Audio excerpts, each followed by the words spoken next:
Haleluya. Selamat pagi dan salam sejahtera di dalam kasih Tuhan kita Yesus Kristus.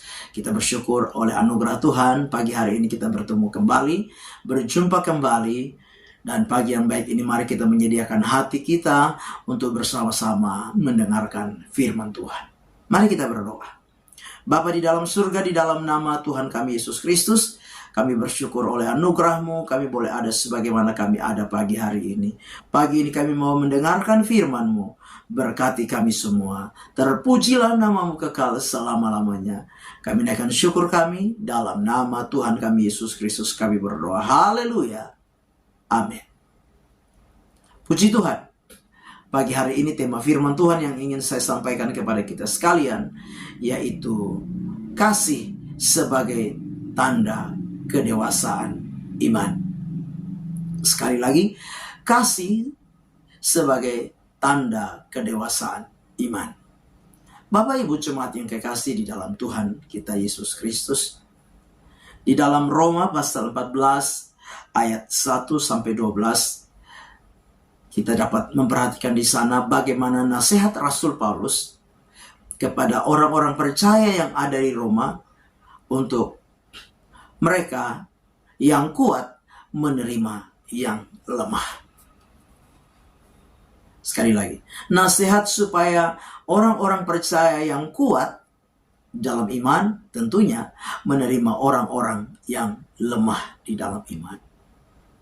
Kita harus menyadari bahwa sebagai orang percaya, tidak semua kita memiliki iman yang sama.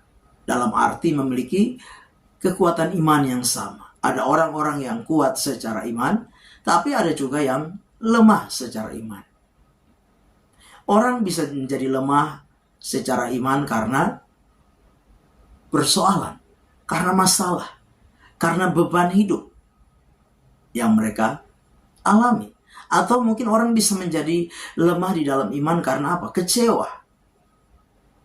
Nah, itu sebabnya pagi hari ini kita diingatkan untuk menerima orang-orang yang lemah.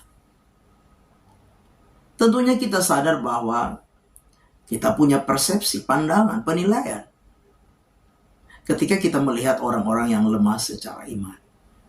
Dan mari kita mau menyadari bahwa kadangkala penilaian kita itu secara subjektif, tidak secara objektif. Nah, itu sebabnya mari pagi hari ini nasihat firman Tuhan bagi kita untuk apa? Kita belajar menerima orang lain.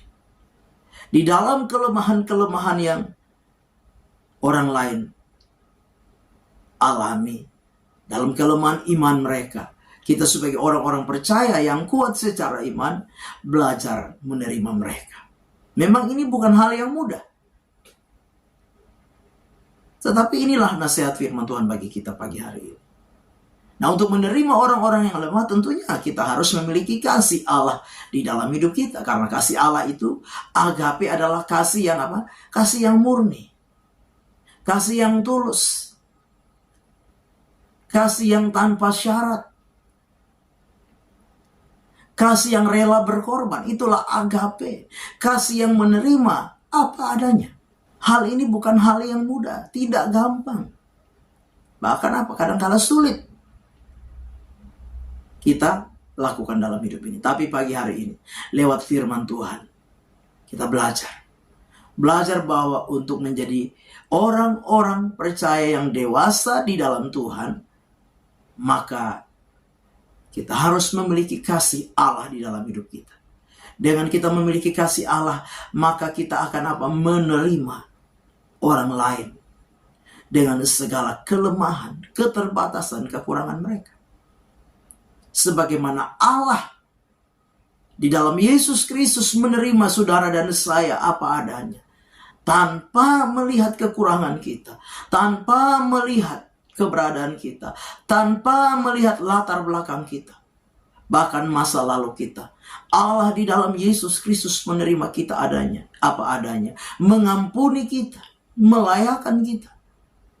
Maka sebagai orang-orang yang percaya di dalam Tuhan, kalau kita mau menjadi pribadi-pribadi yang dewasa di dalam Tuhan, maka kita juga harus belajar menerima saudara-saudara kita sebagai sesama anggota tubuh Kristus, dengan segala kekurangan, dengan segala kelemahan, kita belajar untuk menerima mereka apa adanya.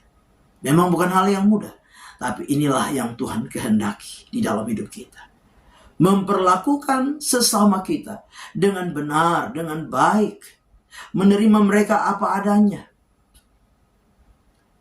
Maka kita sedang mempraktekkan kasih Allah di dalam hidup kita. Dan kasih Allah itu adalah kasih yang murni, kasih yang tulus, kasih yang tanpa syarat, kasih yang rela berkorban. Dan itu membuktikan kita sebagai orang-orang yang dewasa di dalam kerohanian kita. Orang-orang yang dewasa di dalam iman kita. Karena hanya orang-orang dewasa yang mampu dan sanggup menerima kelemahan, kekurangan orang-orang lain sebagai sesama anggota tubuh Kristus. Dengan kita menerima sesama kita sebagaimana Tuhan menerima semua orang, maka kita menjadi pribadi-pribadi yang akan terus bertumbuh menjadi anak Tuhan yang semakin dewasa di dalam Tuhan. Amin. Mari kita berdoa. Bapa di dalam surga, di dalam nama Tuhan kami Yesus Kristus, kami bersyukur untuk kebenaran firman Allah yang sudah kami dengar pagi hari ini. Biarlah firman itu menjadi rema, menjadi berkat, menjadi kekuatan di dalam hidup kami. Terpujilah namamu ya Tuhan. Kami melangkah bersama Tuhan di hari baru ini mengucap syukur. Dalam nama Tuhan kami Yesus Kristus kami berdoa. Haleluya. Amin. Selamat pagi. Tuhan Yesus memberkati.